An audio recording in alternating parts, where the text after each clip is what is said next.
Shalom, jemaat Komisi Pelaut dan Maria Marta yang terkasih di dalam Kristus.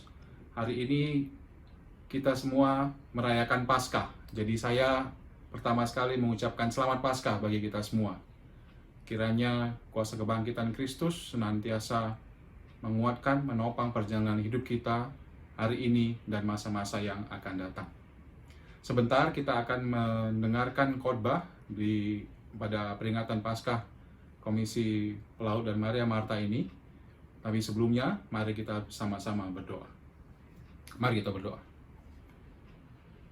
Bapa yang baik, terima kasih Tuhan masih terus menyertai dan memimpin hidup kami sampai pada hari ini.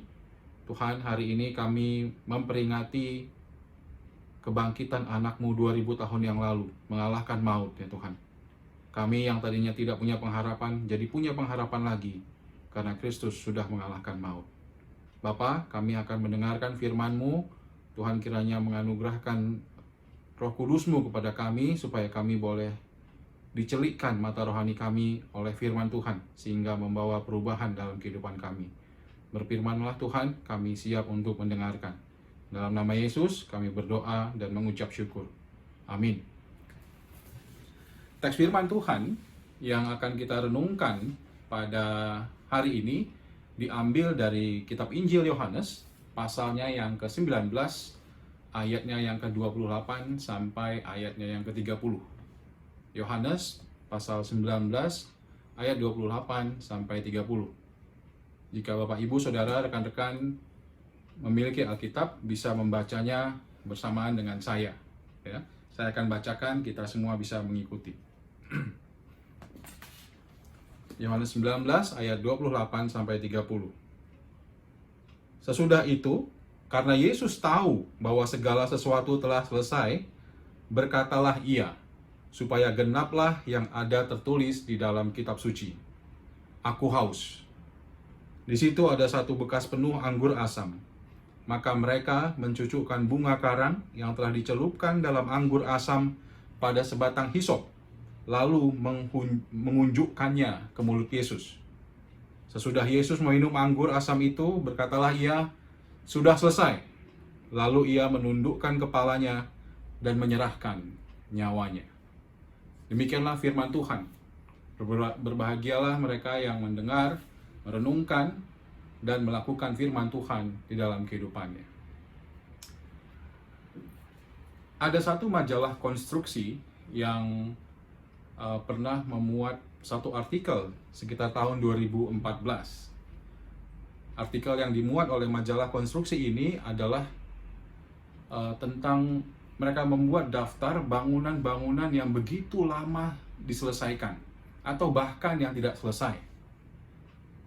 Nah, ranking pertama atau yang pertama di dalam list itu adalah suatu bangunan bernama Rugyong Hotel di Korea Utara. Rugyong Hotel ini disebutkan dibangun tahun 1987 dan baru selesai sekitar tahun 2014. Jadi mungkin hampir sekitar 30 tahun dia dibangun. Ternyata dalam proses pembangunannya ada krisis ekonomi yang menghinggapi sehingga pembangunan itu lama sekali baru selesai. Bahkan katanya tahun 2013 ketika bangunan itu sudah hampir selesai, masih ada kerusakan-kerusakan yang membuat pembangunannya tetap kemudian delay gitu. Ya, jadi bayangkan 30 tahun pembangunannya baru bisa selesai, namun itu pun masih ada ketidaklengkapan, ketidaksempurnaan. Bapak, Ibu, Saudara, rekan-rekan, berapa banyak dari kita yang sering meninggalkan tugas-tugas dan pekerjaan-pekerjaan yang tidak selesai?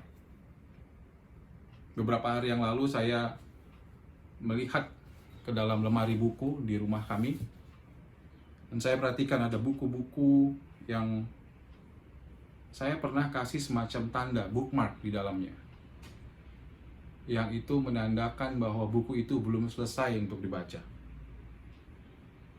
Dan ternyata saya perhatikan itu tidak sedikit.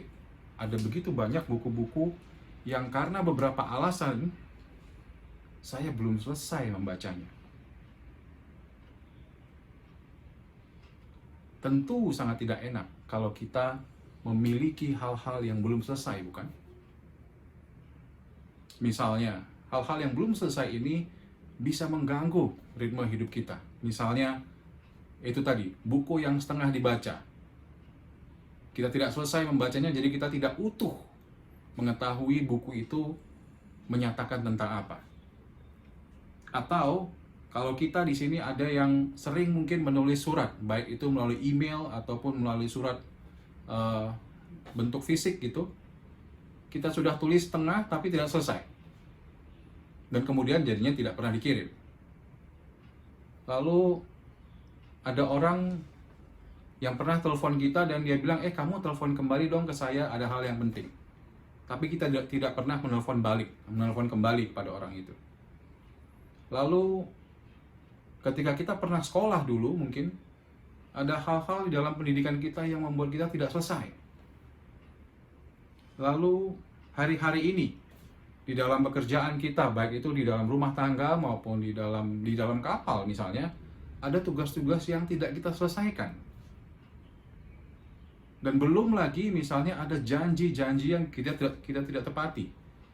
Janji mau bertemu dengan ini, janji mau membeli ini dan segala macam dengan untuk keluarga kita misalnya, tapi tidak kita tepati.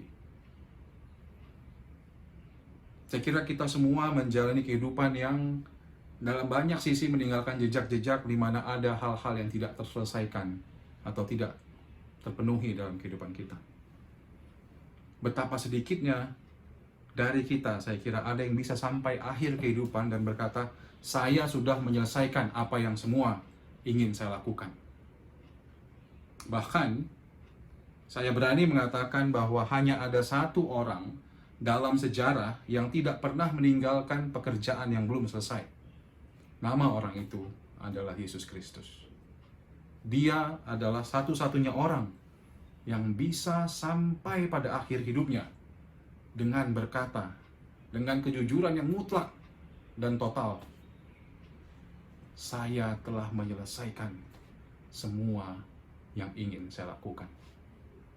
Dalam teks firman Tuhan yang kita baca tadi dari Yohanes 19 ayat 28 sampai 30 tadi, saya ingin menitik beratkan pada Yohanes 19 ayat 30. Ketika Tuhan Yesus mengatakan perkataan terakhir dari 7 rangkaian perkataannya di kayu salib, yaitu sudah selesai. Tetelestai. Mungkin sebagian besar dari kita pernah mendengar kata ini, kata tetelestai ini. Kata ini berasal dari dalam bahasa aslinya, yaitu dari bahasa Yunani. Namun mungkin juga banyak di antara kita yang belum pernah mendengarkannya. Jika diterjemahkan ke bahasa Indonesia, seperti tadi yang kita baca, artinya sudah selesai. Ini akan membawa kita teringat memang kepada salah satu perkataan salib di dalam Injil Yohanes. Perlu kita ketahui bahwa perkataan-perkataan Yesus di dalam kayu salib itu, 7 perkataan Yesus, hanya Yohanes yang mencatatnya. Injil-injil lain, Matius, Markus, dan Lukas, tidak begitu tertarik untuk mencatat ini. Kenapa? Karena kemungkinan besar Yohanes sendiri ada bersama dengan Yesus ketika dia mengalami penderitaan-penderitaan itu. Dan tetelestai ini adalah perkataan yang diucapkan Yesus di atas kayu salib. Pernyataan ini adalah sebuah pernyataan tunggal yang paling penting dalam seluruh jajaran kehidupan manusia. Dalam bahasa Yunani, kata tetelestai ini berarti sesuatu yang telah selesai, telah dilengkapi, telah disempurnakan, telah diselesaikan. Namun, bukan hanya sekedar selesai, dampaknya akan juga terasa pada masa-masa selanjutnya. Kalau Tuhan Yesus hanya mau sekedar mengatakan sudah selesai, ada kata di dalam bahasa Yunani ini yang juga berarti sudah selesai, artinya eteluson. Ya. Namun kenapa ini digunakan? Kenapa tetelestai yang digunakan? Bahwa ini ingin menjelaskan bahwa ini sudah selesai namun dia tetap memiliki konsekuensi pada masa selanjutnya. Sedangkan kata yang satu lagi tadi, eteluson tadi, hanya menggambarkan yang telah selesai, kegiatan yang sudah selesai, namun dia tidak memiliki konsekuensi pada masa selanjutnya. Nah, tetelestai ini berbicara tentang aksi pada masa lalu yang sudah dilakukan Yesus, dengan hasilnya tetap berlanjut pada masa sekarang. Ya, jadi kenapa kata ini yang digunakan? Karena dampak atau pengaruh dari kebangkitan Yesus itu, atau misi atau perkataan Yesus itu masih kita semua rasakan sampai pada hari ini. Dalam bahasa Indonesia tadi kita sudah lihat diterjemahkan sebagai sudah selesai. Dan di dalam bahasa Inggris, berbagai versi cukup jelas, cukup sama mengatakannya it is finished. Saya kira kita cukup mengerti ya, it is finished. Nah, coba kita perhatikan tiga kata ini. Kita belah kata-kata ini. It is finished. It. Yesus berkata it, ya. Jadi dia menggunakan kata benda di sini. Dia ingin mengatakan bahwa ini sudah selesai. Dia bukan mengatakan I am finished. Dia bukan mengatakan aku sudah selesai. Tuhan Yesus tidak sedang berbicara tentang akhir hidupnya. Dia berbicara tentang hal lain yang sedang dilakukan. Dan hal lain itu tidak hanya dilakukan, tetapi juga dilakukan untuk kebaikan.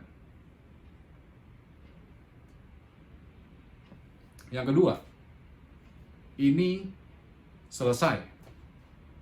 Kata kerja selesai dituliskan dalam bentuk past tense, dalam bentuk masa lalu. Sayangnya kita dalam bahasa Indonesia tidak punya bentuk-bentuk tenses yang baik gitu. Ya. Nah, tapi di sini kita bisa lihat menunjukkan sesuatu yang tidak hanya selesai, tapi tetap selesai sampai hari ini, dan itu akan tetap selesai pada masa yang akan datang. Seperti yang tadi saya katakan. Bahwa impact-nya, dampaknya tidak hanya dirasakan pada masa kini, tapi juga pada masa yang akan datang. Selesai. Apa yang Tuhan Yesus lakukan di kayu salib adalah final, terakhir, untuk selamanya.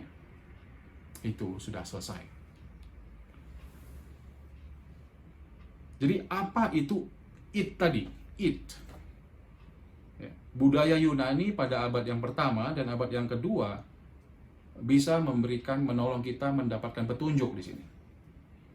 Para arkeolog, ya, orang-orang yang melakukan penelitian dalam zaman itu menemukan ratusan memo-memo papirus dengan kata tetelestai, atau disingkat atau semacam itu di atasnya. Nah, yang disampaikan atau dimengerti dari mereka dari pengertian tetelestai di situ adalah dibayar penuh. Jadi ini juga ingin sekaligus mengatakan bahwa Yesus membayar tagihan dosa kita. Tagihan yang begitu besar, sehingga kita manusia tidak pernah dapat membayarnya. Yesus membayar kontan. Yesus membayar penuh. Lalu apa artinya bagi kita ketika Yesus berkata sudah selesai?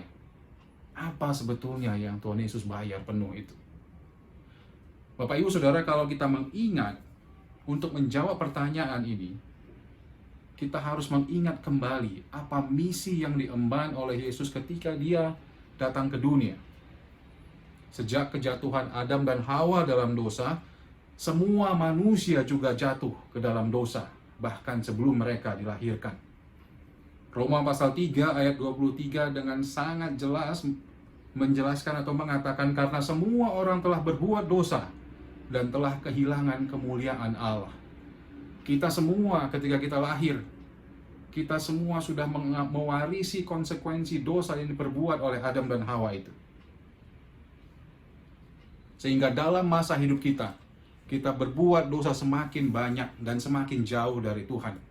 Kita melakukan berbagai macam dosa, baik yang kita sadari ataupun yang dan tidak kita sadari.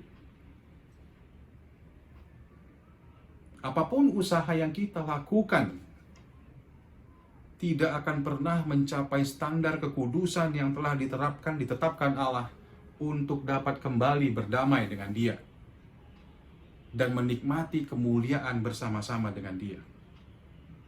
Tidak ada satupun usaha kita yang bisa kita lakukan supaya hubungan kita bisa direkonsiliasi kembali dengan Tuhan. Inilah yang disebutkan dalam pengajaran tradisi, salah satu pengajaran gereja Presbyterian, bahwa kita mengalami yang namanya kerusakan dan kehancuran total. Total depravity. Manusia telah mati secara rohani. Orang yang mati tentu tidak dapat membangkitkan dirinya sendiri. Manusia benar-benar rusak dan tidak tertolong lagi. We are hopeless people. We are helpless people. Kita orang-orang yang tidak punya harapan tadinya. Kita orang-orang yang tidak bisa menolong diri kita tadinya. Karena dosa ini sudah benar-benar mengikat hidup kita.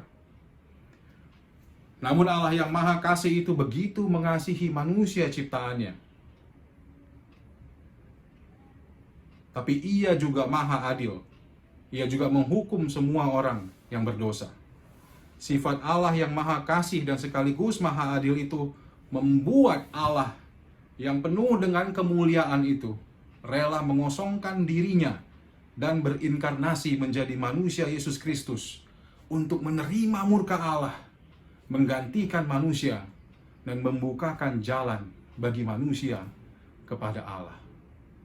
Kristus datang ke dunia untuk menggenapi standar Allah, taat sampai mati di kayu salib, dan menyelamatkan manusia dari maut.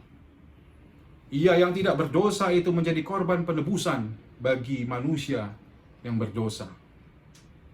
Ketika Yesus diadili sampai Dia disalib, kita bisa melihat, kalau kita masih mengingat cerita itu, bagaimana Dia diadili sampai proses Yesus disalibkan, Yesus tampak memiliki atau mengalami penderitaan fisik dan mental yang begitu berat. Dari luar kita melihat seperti itu, namun penderitaan sebenarnya yang Yesus alami jauh lebih hebat daripada yang dapat kita bayangkan dan yang kita lihat.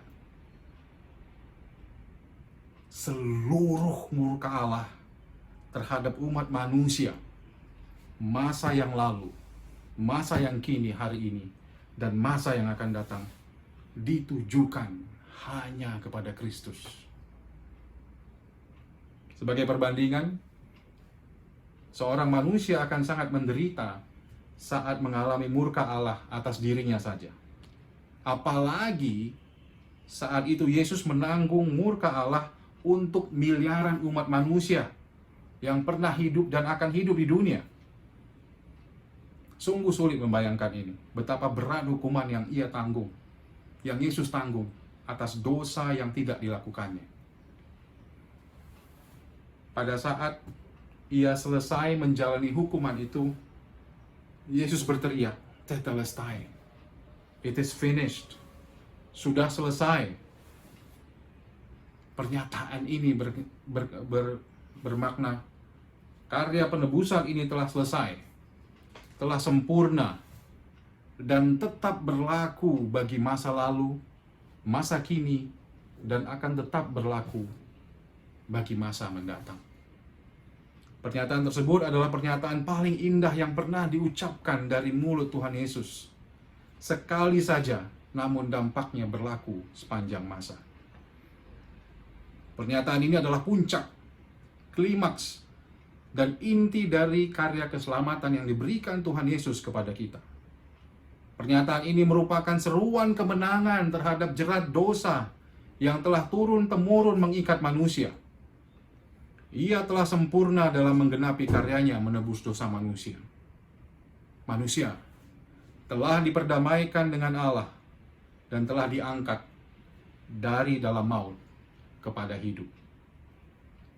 Dalam Yohanes 3 ayat 16 telah dinyatakan bahwa semua orang yang percaya kepadanya tidak akan binasa, melainkan beroleh hidup yang kekal. Untuk dapat beroleh keselamatan dan mengalami kelahiran baru, manusia hanya perlu menerima Kristus sebagai Tuhan dan Juru Selamat pribadinya. Tidak ada syarat lain yang perlu dilakukan manusia untuk dapat menerima keselamatan. Karena karya Kristus sudah sempurna. Manusia yang masih berpikir bahwa perbuatan dapat menyelamatkan dirinya berarti menganggap karya Kristus di atas kayu salib adalah kesia-siaan terbesar yang pernah ada dalam sejarah manusia. Manusia yang masih berpikir bahwa ia perlu melakukan syarat-syarat lain untuk selamat berarti menganggap karya Kristus tidak sempurna, dan lebih dari itu, merendahkan Allah. Segala karya Allah adalah sempurna. Lalu mungkin kita bertanya-tanya, oke, Tuhan sudah menyelamatkan manusia dari dosa, hubungan manusia sudah dipulihkan oleh kematian Kristus di kayu salib. Tapi mungkin kita bertanya, bukankah masih banyak orang menderita saat itu yang tidak percaya kepada Kristus? Atau mungkin masih banyak ketidakadilan yang berlangsung bahkan sampai saat ini, sampai hari ini? Perlu kita ingat kembali, perlu kita garis bawahi kembali bahwa yang telah selesai adalah misi Kristus datang ke dunia. Dalam Lukas 19 ayat 10, Tuhan Yesus pernah mengatakan, "Aku datang untuk mencari dan menyelamatkan yang hilang." Melalui kematian Kristus, melalui kematiannya, melalui pekerjaan yang telah selesai itu, Yesus memberikan segala hal yang paling penting supaya kita dapat melakukan kehendak Tuhan. Kristus datang ke dalam dunia untuk menyelamatkan yang hilang melalui kematiannya di atas kayu salib. Dia memuliakan Bapa dengan menyelesaikan pekerjaan yang Bapa berikan kepadanya untuk dia lakukan. Memang, Kristus datang ke dunia pun tidak menyelesaikan segala sesuatu. Ketika ia mati di kayu salib, masih banyak orang yang belum percaya. Masih banyak ketidakadilan. Masih banyak kejahatan, penderitaan, dan air mata yang kita alami. Yang lalu apa sebetulnya yang dia selesaikan? Yang dia selesaikan adalah apa yang Bapa berikan kepada dia untuk dia lakukan. Yesus selesaikan itu dengan sempurna. Apa yang dikerjakan oleh Kristus itu memberikan kepada kita segala hal yang penting, yang paling penting kepada kita, yang kita perlukan di dunia ini. Kalimat sudah selesai kiranya mendorong kita untuk hidup menyelesaikan tugas yang telah Tuhan berikan kepada kita untuk kita lakukan dalam dunia ini. Semua orang bekerja di dunia ini umumnya mencari tiga hal. Mencari rasa aman, security, jaminan keamanan. Mencari harga diri, self-esteem. Dan mencari arti hidupnya. Ketika Kristus mati di kayu salib, menyelesaikan misi yang Bapa berikan kepada dia, maka dia memberikan kepada semua orang yang percaya kepadanya segala sesuatu yang paling penting supaya kita juga boleh mempermuliakan Bapa. Ketika hubungan manusia dan Bapa dipulihkan, manusia diperkenankan kembali untuk memuliakan Allah. Karena ketika manusia hidup di dalam dosa, apapun yang dilakukan oleh manusia, tidak ada satupun yang mempermuliakan Allah. Pengakuan iman Westminster mengingatkan kepada kita bahwa tujuan akhir dari manusia adalah untuk memuliakan Allah. To glorify God and enjoy Him forever. Dan bersekutu bersamanya selama-lamanya. Apa yang sudah selesai? Dia selesai memberikan hidup baru.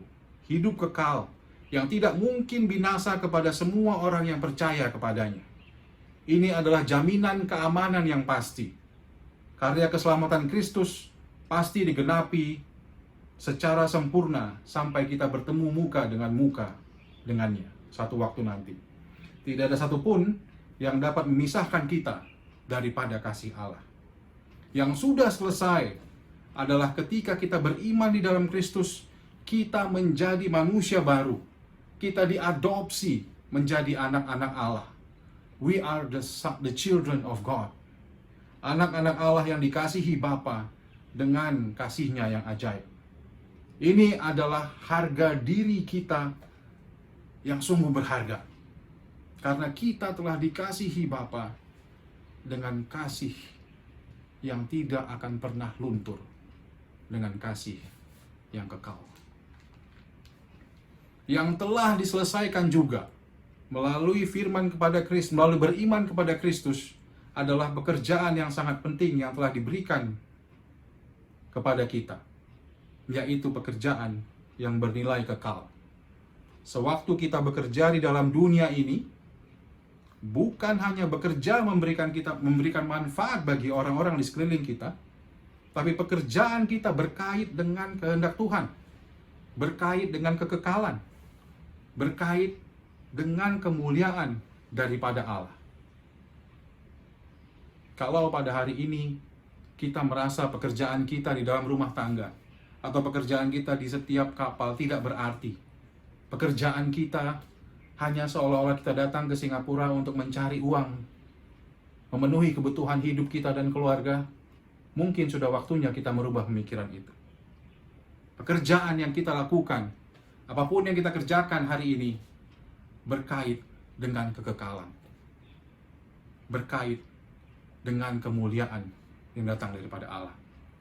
Mari kita mengingat ketika Paulus mengatakan di dalam suratnya dalam 2 Korintus 4 ayat 18 bahwa orientasi hidup kita bukanlah pada hal-hal yang kelihatan, bukanlah kepada hal-hal kepemilikan yang dunia tawarkan, tapi pada kekekalan hidup bersama-sama dengan Allah.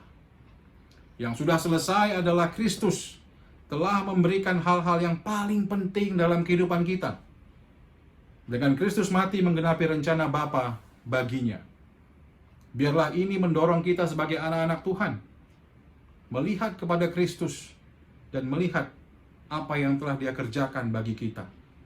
Mendorong kita juga boleh mempermuliakan Allah di dalam segala hal yang kita kerjakan. Kolose 3 ayat 23 mengatakan, kiranya ketika kita mengerjakan segala sesuatu, biarlah itu kita lakukan seperti untuk Dia, bukan untuk menyenangkan manusia. Biarlah kematian dan kebangkitan Kristus mendorong kita untuk sungguh-sungguh hidup memuliakan Dia. Berkarya di tengah dunia, bekerja dengan segenap kekuatan, dan segala hal yang Tuhan sudah berikan kepada kita. Karena Tuhan ingin kita juga bekerja memuliakan Bapa dengan menyelesaikan pekerjaan yang Tuhan berikan kepada kita masing-masing. Disitulah kita mengerti akan arti daripada hidup kita. Dia telah memberikan kita jaminan keamanan yang kekal. Dia telah memberikan harga diri kita yang begitu bernilai. Dan Dia memberikan arti daripada seluruh hidup kita melalui kematiannya di atas kayu salib. Biarlah kita sebagai anak-anak Tuhan sungguh-sungguh berjanji untuk mau melakukan apa yang Tuhan kehendaki dalam hidup kita. Sehingga kita boleh berkata seperti Kristus, aku telah memuliakan Engkau ya Bapa, dengan jalan menyelesaikan pekerjaan yang Engkau berikan kepadaku untuk aku lakukan. Tuhan memiliki rencana yang baik bagi setiap kita umatnya. Dia sudah memberikan modal yang paling penting bagi kita, yaitu anaknya yang tunggal, mati bagi kita. Biarlah dengan jaminan security, dengan jaminan keamanan, dengan jaminan harga diri yang sudah Dia berikan, dan meaning dan arti kehidupan yang Tuhan sudah berikan kepada kita, memampukan kita berjuang bersama-sama di tengah-tengah dunia ini. Mengerjakan seluruh tanggung jawab kita di tengah-tengah dunia ini. Sekaligus mengerti apa misi yang Tuhan berikan kepada kita untuk kita genapi. Sehingga hidup kita boleh sungguh mempermuliakan nama Tuhan. Sehingga ketika ada waktunya kita bertemu muka dengan Tuhan, biarlah kita boleh mendengar suara Tuhan dan berkata, hai hambaku yang baik dan setia, Engkau telah setia dalam segala hal yang aku berikan kepadamu. Nah, ada tiga hal yang perlu kita pikirkan,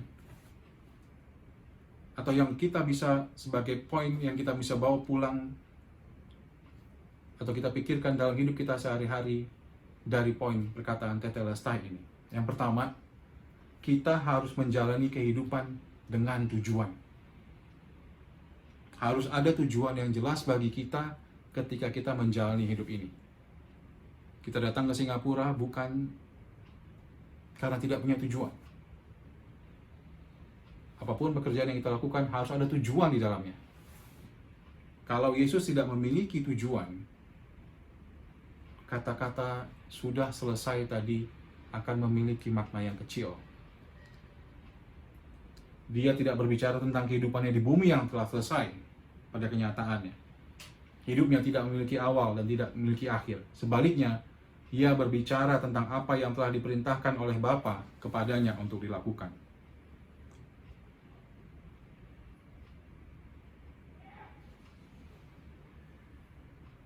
Hidup kita hari ini mungkin tidak kelihatan begitu jelas arahnya, seperti yang Tuhan Yesus miliki ketika dia datang ke dunia. Namun saya percaya bahwa salah satu tanda kedewasaan dalam hidup kita adalah untuk kita mengenali karunia dan kemampuan rohani yang Tuhan berikan kepada kita, dan mengatur hidup kita untuk memaksimalkan apa yang Tuhan berikan. Dalam perumpamaan tentang talenta yang kita bisa lihat dalam Matius 25 ayat 14-30, kita bisa melihat bagaimana orang-orang hamba-hamba itu mengerjakan, dua hamba itu mengerjakan sebaik-baiknya untuk menghasilkan sebanyak-banyaknya bagi Tuhan mereka, memberikan bakat, waktu, dan keadaan mereka, talenta-talenta mereka yang unik untuk menyelesaikan pekerjaan yang dibebankan oleh Tuannya. Imbalannya adalah mendengar Tuhan itu berkata, telah dilakukan dengan baik, hamba yang baik dan setia. Tuhan itu menyambutnya dengan sukacita. Yang kedua, tadi kita disebutkan kita harus memiliki tujuan yang jelas. Setelah kita memiliki tujuan yang jelas, kita juga harus memiliki fokus yang jelas. Fokus artinya kita tahu apa yang kita prioritaskan. Menjalani kehidupan dengan tujuan menuntut kita untuk fokus pada prioritas kita.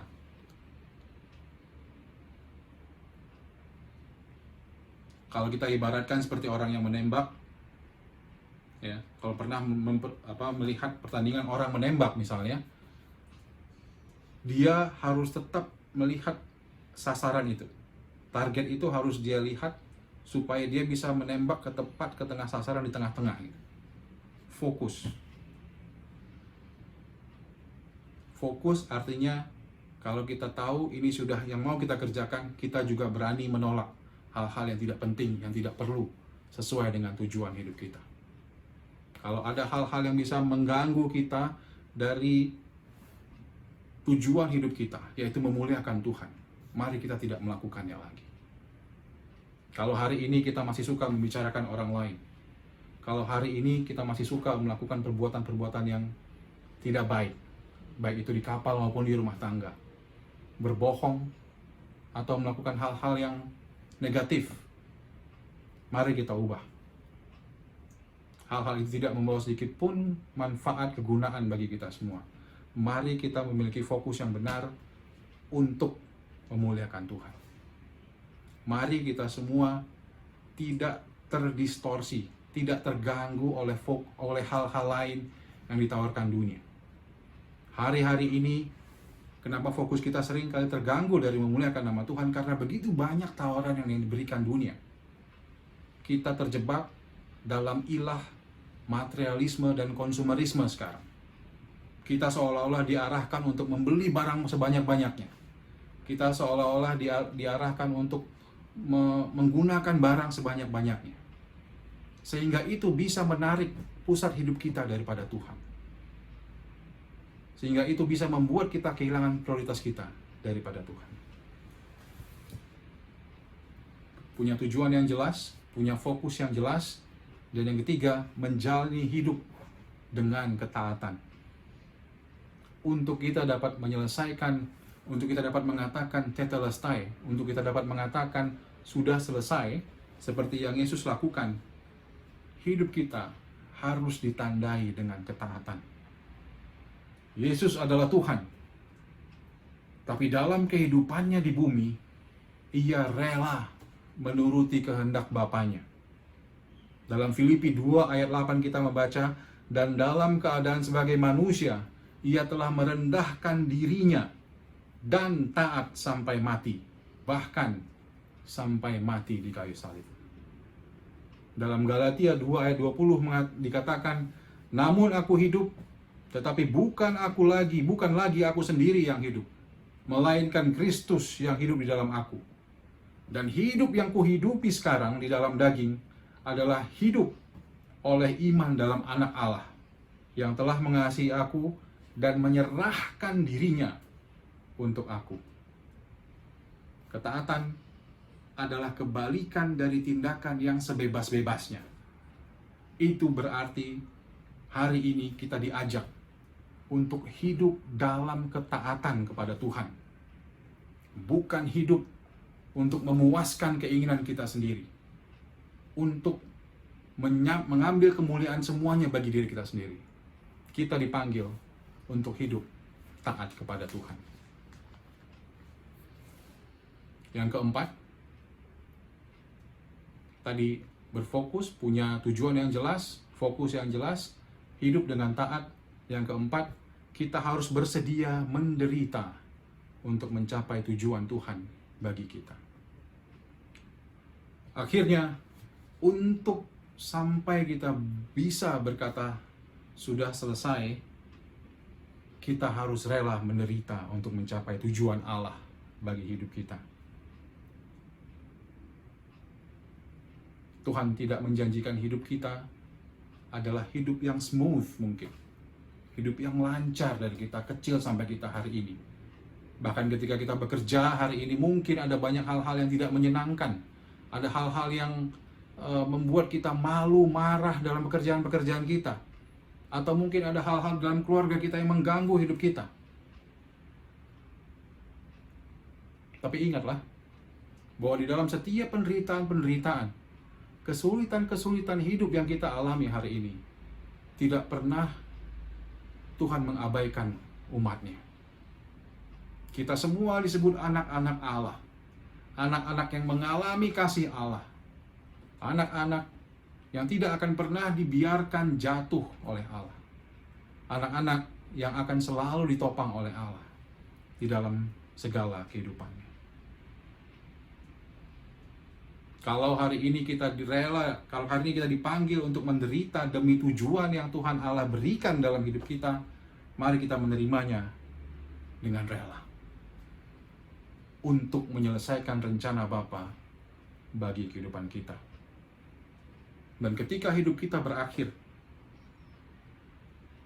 mari kita seperti Rasul Paulus yang memiliki kerinduan berkata, dalam 2 Timotius 4 ayat 6-8 dia mengatakan, mengenai diriku, darahku sudah mulai dicurahkan sebagai persembahan dan saat kematianku sudah dekat. Aku telah mengakhiri pertandingan yang baik. Aku telah mencapai garis akhir dan aku telah memelihara iman. Sekarang telah tersedia bagiku mahkota kebenaran yang akan dikaruniakan kepadaku oleh Tuhan, Hakim yang adil pada harinya. Tetapi bukan hanya kepadaku, melainkan juga kepada semua orang yang merindukan kedatangannya. Biarlah kematian dan kebangkitan Kristus mendorong kita untuk sungguh-sungguh berjuang hari lepas hari, minggu lepas minggu, tahun demi tahun untuk kemuliaan Tuhan. Karena Tuhan terlebih dahulu mengasihi kita, melayani kita. Marilah kita mulai hidup kita, atau kita kembali dalam hidup kita melayani Tuhan dan sesama kita. Dan kita juga bisa bersama-sama dengan Yesus berkata, Tetelestai, sudah selesai semua yang Tuhan mau aku kerjakan di dunia ini. Kiranya Roh Kudus berbicara kepada kita di dalam firman ini. Kiranya firman ini menolong kita untuk menjadi anak-anak Tuhan yang memiliki fokus yang jelas, tujuan yang jelas, berani menderita dan juga taat di dalam mengerjakan panggilan Tuhan. Sehingga pada waktunya kita semua mengatakan tetelestai. Mari kita menyanyikan satu lagu respon firman Tuhan. Jesus paid it all. Kiranya ini menolong kita mengingat bahwa Tuhan Yesus sudah lebih dulu membayar semua dosa-dosa kita dengan darahnya, dengan penderitaannya, dengan kematiannya di kayu salib. Jesus paid it all. Mari kita nyanyikan. Dengarlah sabdanya, kau yang tak berdaya, datanglah kepadanya, kau kan dapat sentosa. Yesus bayar semua hutang dosaku, dosa bagai kirmizi jadi putih bersih. Tiadalah padaku suatu kebaikan, tapi darah Tuhanku memberikan kelepasan. Yesus bayar semua hutang dosaku, dosa bagai kirmizi jadi putih bersih. Amin. Mari kita berdoa. Tuhan, ketika kami membayangkan penderitaan Kristus di kayu salib, Tuhan, sungguh tidak terbayangkan apa yang dia alami, Tuhan. Murka-Mu Engkau lampiaskan semuanya kepadanya.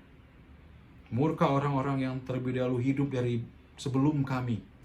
Murka Engkau kepada kami hari ini. Murka kepada orang-orang yang akan datang. Tuhan tumpahkan kepada Kristus. Tidak ada hal yang lain yang kami naikkan, yang bisa kami sampaikan kepada Tuhan selain ucapan syukur, selain ucapan terima kasih. Karena pengorbanan Tuhan itu, kami boleh dilayakkan untuk kembali bersekutu dengan Tuhan. Kami boleh dilayakkan untuk memuliakan Tuhan. Kami boleh dilayakkan untuk disebut anak-anak Tuhan.